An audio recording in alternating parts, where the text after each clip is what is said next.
Assalamualaikum warahmatullahi wabarakatuh. Pada video kali ini, kami dari kelompok 3 akan membahas tentang administrasi ketenagaan atau kepegawaian. Sebelum masuk materi, kami memperkenalkan diri terlebih dahulu anggota kelompok 3. Saya Isna Nurazmi dari Program Studi Pendidikan Guru Sekolah Dasar. Saya Wiranawati Iskandar dari Pendidikan Guru Sekolah Dasar. Saya Sylvia Fetria Salama dari Program Studi Pendidikan Bahasa dan Sastra Indonesia. Nah, selanjutnya materi pertama akan dijelaskan oleh Tia. Yuk kita simak. Oke, yang pertama yaitu pendidik dan tenaga kependidikan. Selanjutnya,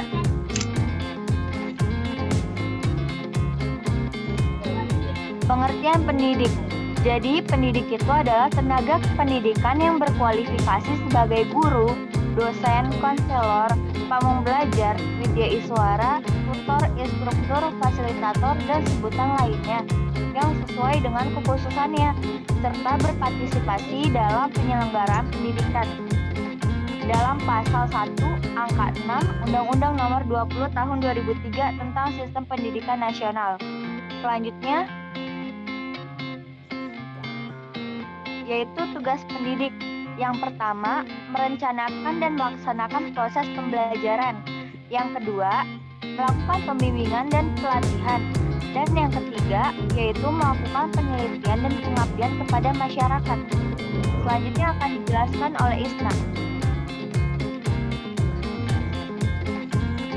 Selanjutnya adalah pengertian tenaga kependidikan. Jadi, tenaga kependidikan adalah anggota masyarakat yang mengabdikan diri dan diangkat untuk menunjang penyelenggaraan pendidikan.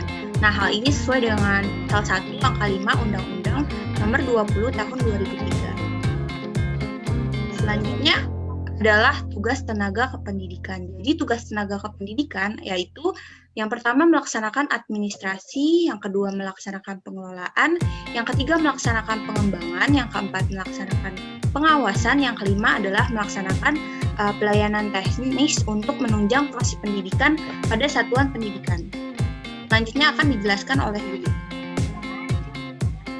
Selanjutnya ada hak dan kewajiban pendidik dan tenaga kependidikan.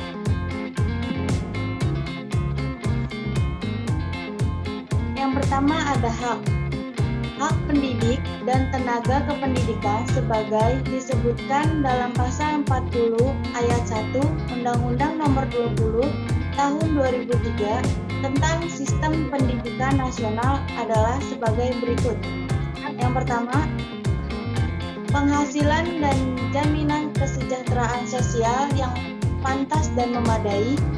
Yang kedua, penghargaan sesuai dengan tugas dan prestasi kerja.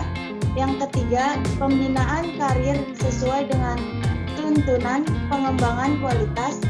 Yang keempat, perlindungan hukum dalam melaksanakan tugas dan hak atas hasil kekayaan intelektual. Yang kelima, kesempatan untuk menggunakan sarana, prasarana, dan fasilitas pendidikan untuk menunjang kelancaran pelaksanaan tugas. Yang kedua ada kewajiban. Kewajiban pendidik dan tenaga kependidikan menurut pasal 40 ayat 2 Undang-Undang Nomor 20 Tahun 2003 tentang Sistem Pendidikan Nasional adalah 1. Menciptakan suasana pendidik yang bermakna, menyenangkan, kreatif, dinamis, dan dialogis. Yang kedua, mempunyai komitmen secara profesional untuk meningkatkan mutu pendidik. Yang ketiga, memberi teladan dan menjaga nama baik lembaga, profesi, dan kedudukan sesuai dengan kepercayaan yang diberikan kepadanya. Lanjut. Selanjutnya ada proses administrasi pendidik.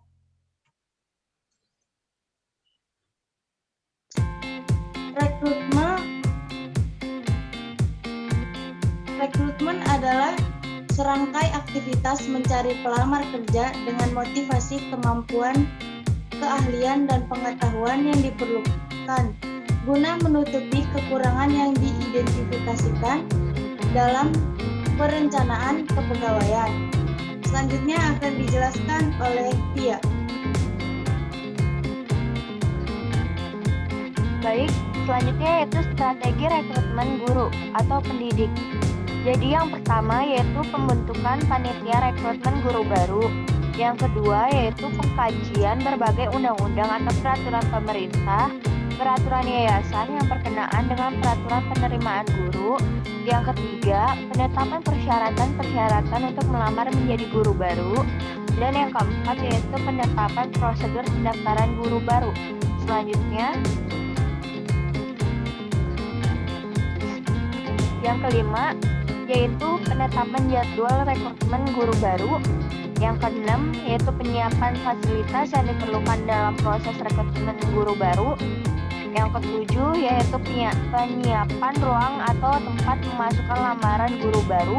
Dan yang kedelapan yaitu penyiapan bahan ujian seleksi, pedoman pemeriksaan hasil ujian dan tempat ujian. Selanjutnya,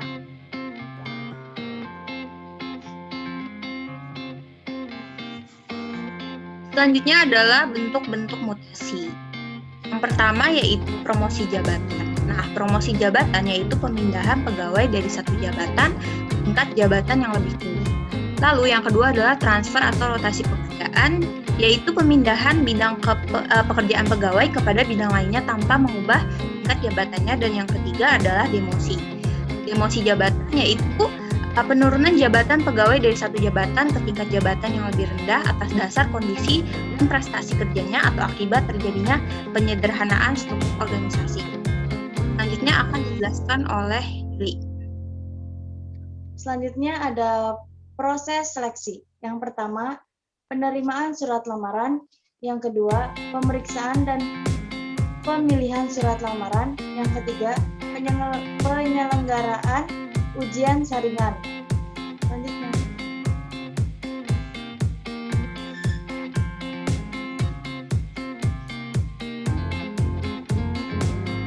Selanjutnya, ada prosedur pemberhentian tenaga pendidik.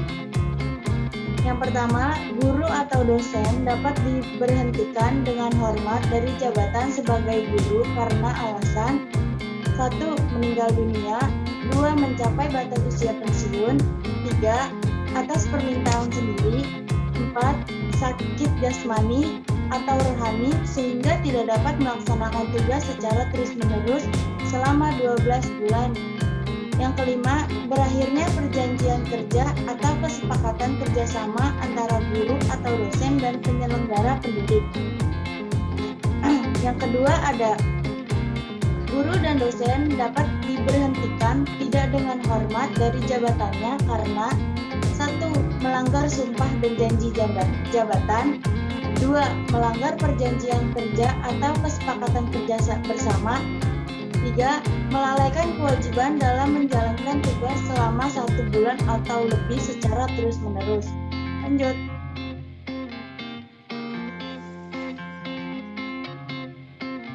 Kesimpulannya adalah tenaga pendidik dan tenaga kependidikan merupakan anggota masyarakat yang saling bekerja sama dan mengabdikan diri untuk mencapai tujuan pendidikan dan melaksanakan hak kewajiban atau tugas sesuai dengan aturannya. Dan dalam proses administrasi pendidik antaranya terdiri dari rekrutmen, mutasi, seleksi, serta pemberhentian.